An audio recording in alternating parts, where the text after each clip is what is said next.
Gumuho naman ang isang riprap sa Marikina. Isa sa mga itinuturong sanhi umano ng pagguho ang ginagawang paghuhukay malapit sa lugar. At nakatutok si Cesar Apolinario. Bago gumabi nitong linggo ay nakatanggap ng impormasyon ng mga opisyal ng Barangay Nangka sa Marikina mula sa mga residenteng nakarinig umano ng mga pagdagundong. Kaya agad pinuntahan ng mga tanod. Ang pagkahol ng mga aso, di natabunan ng ingay na di matukoy kung saan galing. Parang may pumuputok. Ay sabi naman ng mister niya, baka kuitis lang.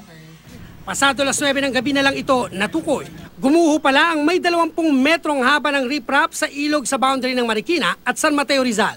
Nagsimula na palang lumambot ang lupa sa ilalim dahil puno ng tubig ulan. Ayon sa barangay, mismong DPWH ang nag-inspeksyon at posibleng hindi kinaya ng riprap ang bigat ng load na nakatambak sa gilid ng riprap. Katabi ng riprap ang mga bodega ng pebble sa gilid ng ilog. Nakadagdag pa raw ang construction pit ng Manila Water na isang buwan na umanong ginagawa. Malalim po bang hukay? Malalim to. Okay. Bali, mga 2 post ito eh.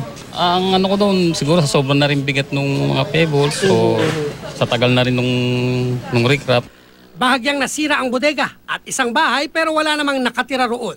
Paliwanag naman ng Manila Water, hindi dapat agad isisi sa construction pit ang pagguho lalo't may permit ito at 10 metro ang layo sa riprap. Hindi rin daw sapat ang ulan na naipon sa hukay para makaapekto sa riprap dahil mababalang umano ang hukay. Hindi siya nakaapekto dito sa pagguho ng riprap na to dahil approximately 10 meters away po siya sa riprap and then wala naman pong nakikitang damage dito sa construction pit namin. Nitong nakaraang 2 linggo ay may binaong makapal na bakal sa hukay na 2 poste ang haba.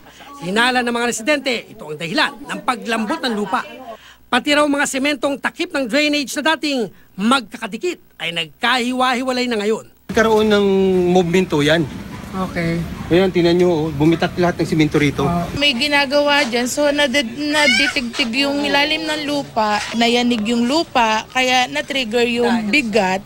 Nauna nang magbitak-bitak ang parte ng riprap na ito na kalahating kilometro ang layo sa lugar. Kaya nagpatawag ng pulong ang DPWH na dadaluhan ng mga residenteng apektado. Kinatawan ng Manila Water, DPWH at mga barangay official.